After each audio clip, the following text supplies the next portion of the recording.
Hello everyone, welcome back to Ajith movie మోడీస్ YouTube channel. నేను ఈ వీడియోలో లేటెస్ట్గా మన తెలుగులో రిలీజ్ అయిన భలే ఉన్నాడే అనే మూవీని ఎక్స్ప్లెయిన్ చేయబోతున్నాను. ఈ మూవీలో మన రాజ్ తరుణ్ గారు హీరోగా నటించారు. మూవీ అయితే చాలా బాగుంది, మంచి కంటెంట్ ఉన్న మూవీ అండి. ఇది కొంచెం సెన్సిటివ్ కంటెంట్ అయినప్పటికీ మంచి మెసేజ్ ఉంది. ఇంకా ఏం మాత్రం లేట్ చేయకుండా నేనైతే మూవీలోకి వెళ్ళిపోతాను. అంతకంటే ముందు మీకేం చేయాలో తెలుసు కదండి. చిన్న లైక్ అండ్ స్మైల్ తో వీడియోని స్టార్ట్ చేసేయండి. Thank you. మూవీ ఓపెన్ అవగానే డైరెక్టర్ అవ్వాలనుకున్న ఒక ఆయన డైరెక్టర్ అవ్వలేదన్న డిప్రెషన్ తో పాయిజన్ తీసుకుని సూసైడ్ చేసుకోవడానికి ప్రయత్నిస్తాడు.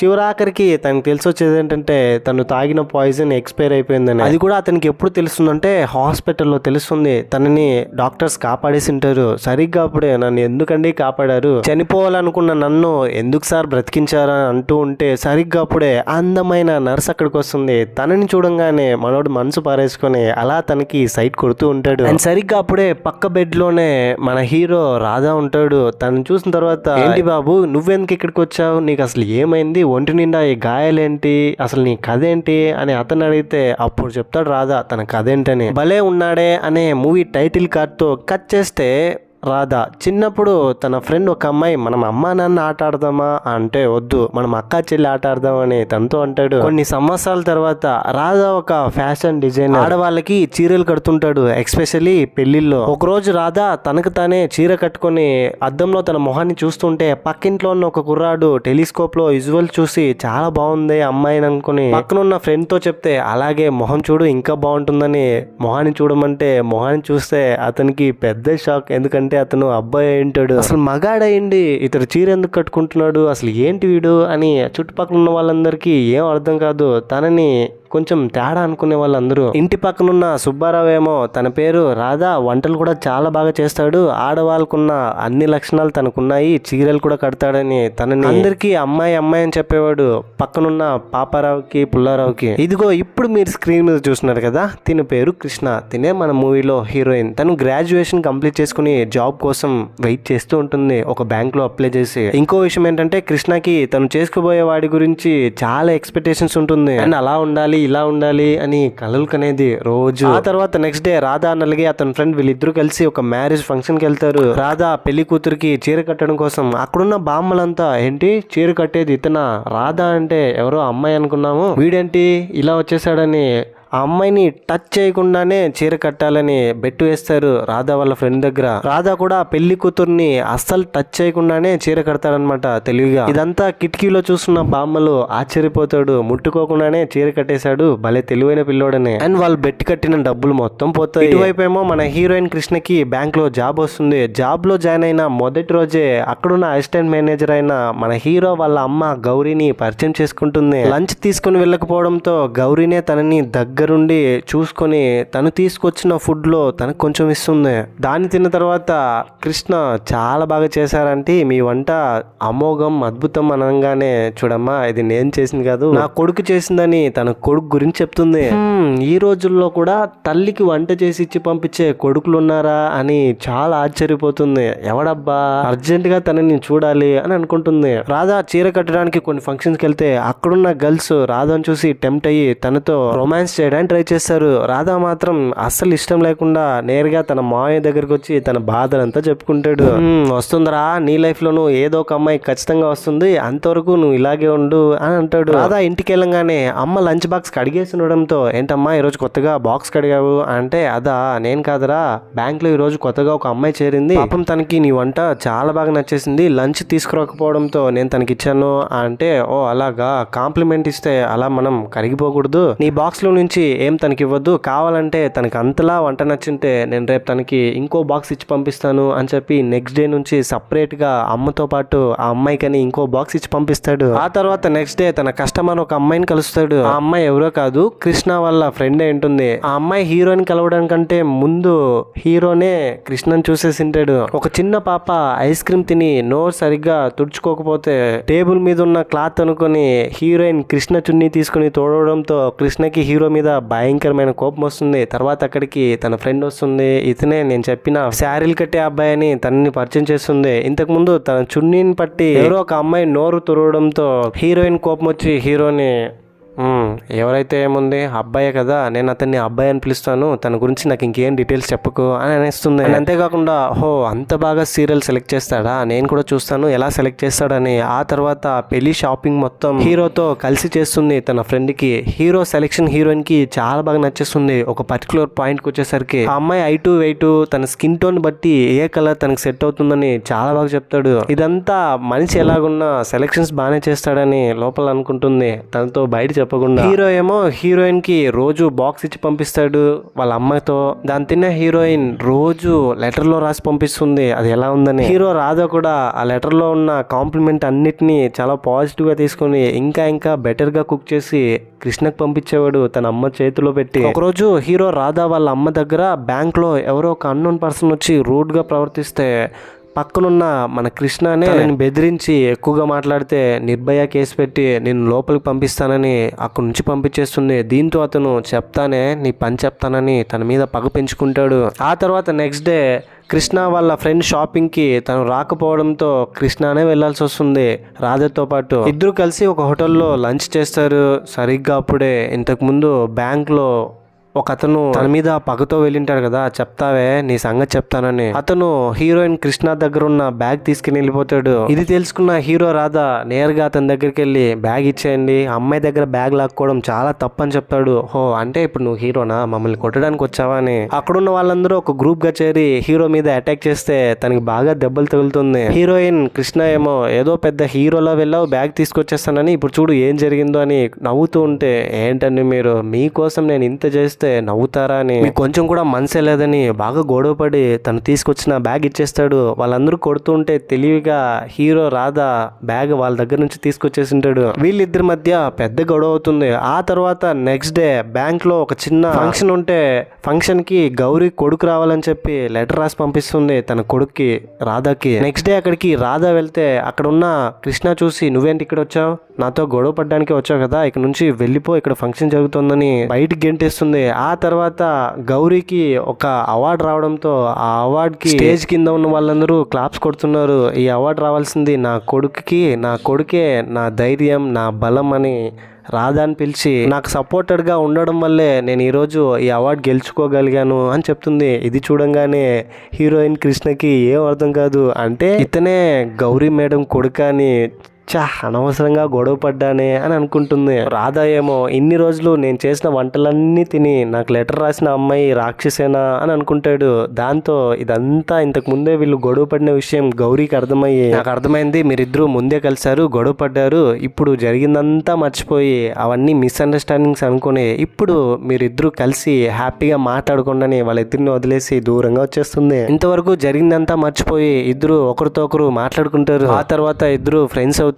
రాధా కృష్ణ కూడా చీర కట్టడంతో కృష్ణకి రాధా చీర కట్టడం, రాధా అందాన్ని ఎక్స్ప్లెయిన్ చేయడం ఇదంతా చాలా బాగా నచ్చేస్తుంది. వన్ వర్డ్ లో చెప్పాలంటే కృష్ణ రాధాకి పడిపోతుంది ప్రేమలో. రాధా వచ్చి తనని హగ్ చేసుకున్నట్టు తనతో కలిసి ఉన్నట్టు కలలు కూడా కంటుంది. తర్వాత రాధా అలాగే కృష్ణ వీళ్ళిద్దరు కలిసి చాలా ప్లేసెస్ కి వెళ్తారు, బాగా తిరుగుతారు. ఇద్దరి మధ్య బాండింగ్ ఇంకా స్ట్రాంగ్ అవుతుంది. ఒకరోజు కృష్ణ రాధాని, నేను ఇంట్లో ఈరోజు ఒక్కదాన్నే ఉంటాను, అమ్మ నాన్న ఎవరు ఉండరు, డిన్నర్ చేయొచ్చు నువ్వు వస్తే అని తనని ఇంటికి పిలుస్తుంది. రాధా ఏమో చేపల పులుసు చేసుకుని చేతిలో గుమ్మడికాయ పట్టుకుని ఇంటికి వెళ్తాడు కృష్ణని చూడడానికి. ఇదంతా చూసి ఏంటి వీడు, నేను ఎందుకో పిలిస్తే వీడెందుకు వచ్చాడని, చూడు రాధా నా డ్రెస్ ఎలా ఉందని తనతో అడిగితే, డ్రెస్ చండాలంగా ఉంది, నైటీలా ఉందని. కిచెన్ ఎక్కడుంది, వంట చేయాలని కిచెన్ లోపలికి వెళ్తాడు. కృష్ణ తన ఫ్రెండ్కి ఫోన్ చేసి, ఏంటే వీడు అసలు ఏం పట్టించుకోకుండా ఉన్నాడు అంటే, అబ్బాయిలు అన్న తర్వాత అందరూ ఒకేలా ఉండరు, మనమే వాళ్ళు కొంచెం దగ్గర అయ్యేటట్టు ప్రయత్నించాలని కిచెన్ లోకి వెళ్ళి తనతో మాట్లాడు, టైం స్పెండ్ చేయి అని అంటుంది. ఆ తర్వాత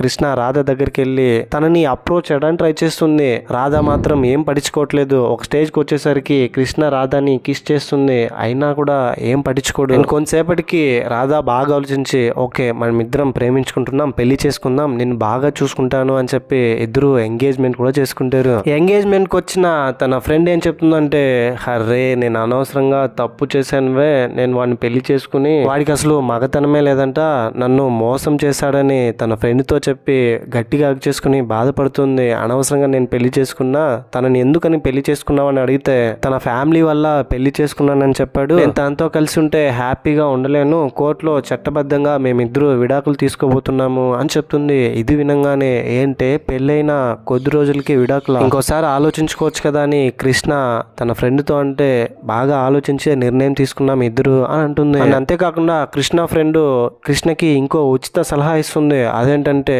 మీ వాడిని కూడా ఒకసారి టెస్ట్ చేసుకో, ఎందుకంటే నువ్వు కూడా తనతో చాలా సార్లు అప్రోచ్ అవ్వడానికి ట్రై చేసావు, అతను ఏం రియాక్ట్ అవ్వలేదని నాతోనే చెప్పావు, ఎందుకైనా సరే ఒకసారి ఆలోచించుకో, మళ్ళీ నువ్వే బాధపడాల్సి వస్తుందని కృష్ణతో తన ఫ్రెండ్ అంటే కృష్ణకి ఏం మాట్లాడాలో కూడా అర్థం కావట్లేదు. ఇప్పుడు ఇదంతా వింటున్న హాస్పిటల్లో డైరెక్టర్ సారు రాధతో ఏంట్రా రే ఎందుకురా నువ్వు అలా అవాయిడ్ చేసావు, కొంపదీసి నువ్వేమైనా తేడా అని తనని క్వశ్చన్ చేస్తాడు. సార్ చెప్పేది పూర్తిగా వినండి సార్, కథ సగమే వినేసి ఎలా సార్ మీరు జడ్జ్ చేస్తున్నారు అని చెప్తాడు. సరే మిగతా సగమేదో చెప్పిసావని తనతో అనడంతో మళ్ళీ కథ చెప్పడం స్టార్ట్ చేస్తాడు. కృష్ణ వాళ్ళ ఫ్రెండ్ కృష్ణతో తన భర్త గురించి కొన్ని భయంకరమైన నిజాలు బయట పెట్టడంతో కృష్ణకి ఏం మాట్లాడాలో అర్థం కావట్లేదు. అండ్ దాంతో రాధ మీద అనుమానం స్టార్ట్ అవుతుంది. తను ఎందుకని నన్ను అవాయిడ్ చేస్తున్నాడు నాకేం అర్థం కావట్లేదని వాళ్ళ నాన్నతో డిస్కస్ చేస్తుంది. నాన్న నువ్వే నాకు ఈ టైంలో హెల్ప్ చేయాలి. కృష్ణ వాళ్ళ ఫ్రెండ్ వాళ్ళ భర్త తనని అలా చేయడం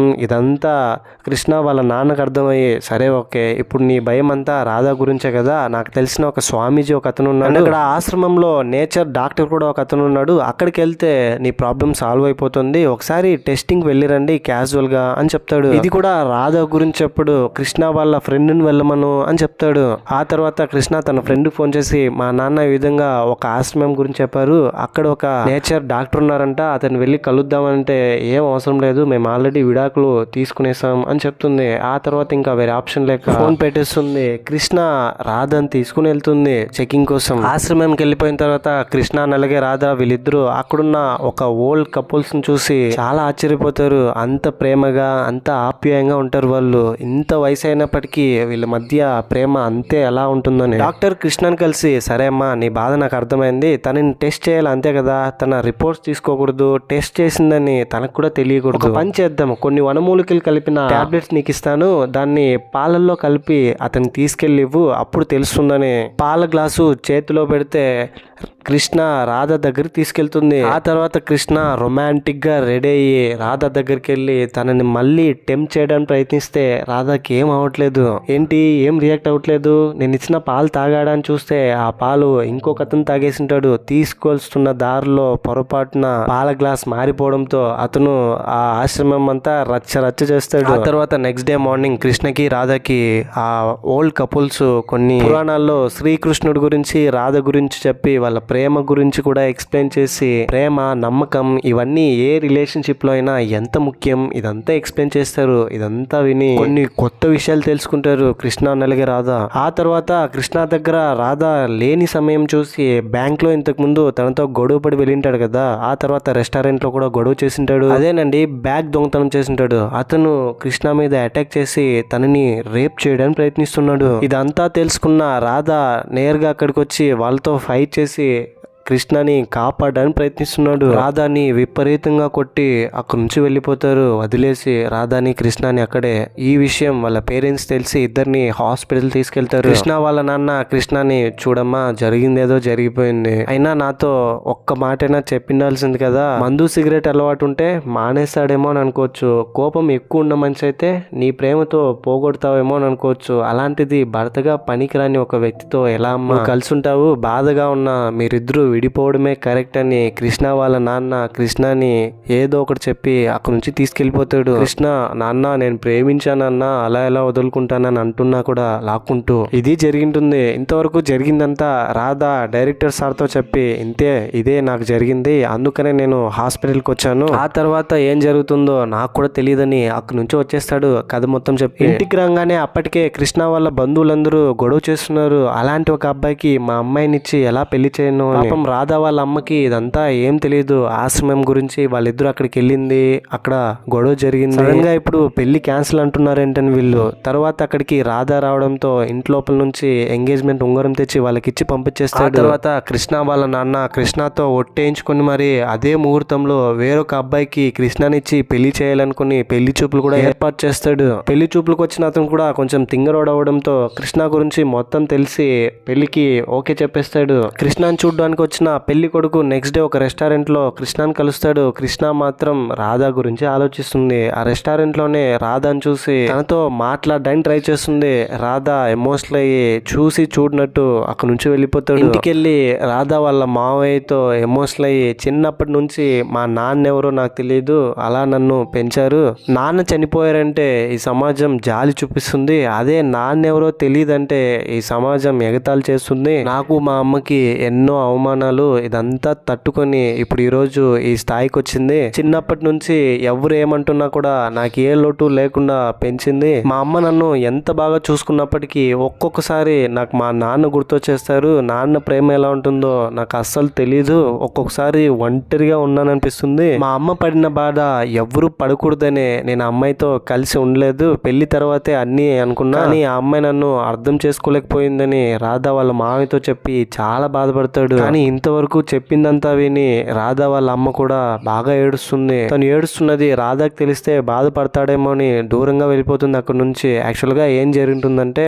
రాధా వాళ్ళ అమ్మ ఒక అబ్బాయిని ప్రేమించుంటుంది. ప్రేమించడంతో ఫిజికల్ గా కలవడంతో రాధా ప్రెగ్నెంట్ అవుతుంది. పెళ్లికి ముందే ప్రెగ్నెంట్ కావడంతో పేరెంట్స్ దగ్గర చాలా అవమానాలు ఫేస్ చేస్తుంది. ప్రేమించిన వాడితో పెళ్లి చేసుకుంటానని అనుకున్న సమయంలోనే తనకి యాక్సిడెంట్ అయ్యి చనిపోతాడు అతను. ఆ తర్వాత తన పేరెంట్స్ ని కాదని తన మెమరీస్ తోనే తన కొడుకుని పెంచుకొని ఈరోజు ఇలా హ్యాపీగా ఉంది, తనలోనే అన్ని చూసుకుని. అందుకే రాధా కూడా ఇదంతా అర్థం చేసుకునే కృష్ణకి దూరంగా ఉండింటాడు పెళ్లికి ముందు ఏం వద్దని. ఎన్ని రోజులు ఈ బాధ అంతా దాచుకుని ఎలారా నవ్వుతూ ఉండగలిగావని రాధా వాళ్ళ అమ్మ ఎమోషనల్ అయ్యి రాధాని గట్టిగా హగ్ చేసుకుని ఏడ్చేస్తుంది. ఆ తర్వాత తన కొడుకు గురించి కామెంట్ చేసిన పక్కింటి సుబ్బారావుని బాగా తిట్టి నేరుగా పెళ్లి జరుగుతున్న మండపానికి వెళ్తుంది కృష్ణని చూడడానికి. తను వెళ్ళడానికంటే ముందు మండపం మొత్తం ఒక వీడియో షేర్ అవుతుంది. ఆ వీడియోలో ఏముంటుందంటే ఆ రోజు కృష్ణ మీద వాళ్ళు అటాక్ చేస్తూ ఉంటే రాధా తనని కాపాడడానికి చాలా ప్రయత్నిస్తాడు. తన ఒంటి మీద ఒక్క దెబ్బ కూడా పడకూడదని మొత్తం దెబ్బలు తనే తింటాడు. తన కోసం ప్రాణం ఇవ్వడానికైనా నేను రెడీ అని. వీడేంటి మరి అమ్మాయి కోసం చచ్చిపోయేలా ఉన్నాడని వాళ్ళే అతన్ని వదిలేసి వెళ్ళిపోతారు. ఇదంతా వీడియోలో రికార్డ్ అయి ఉంటుంది.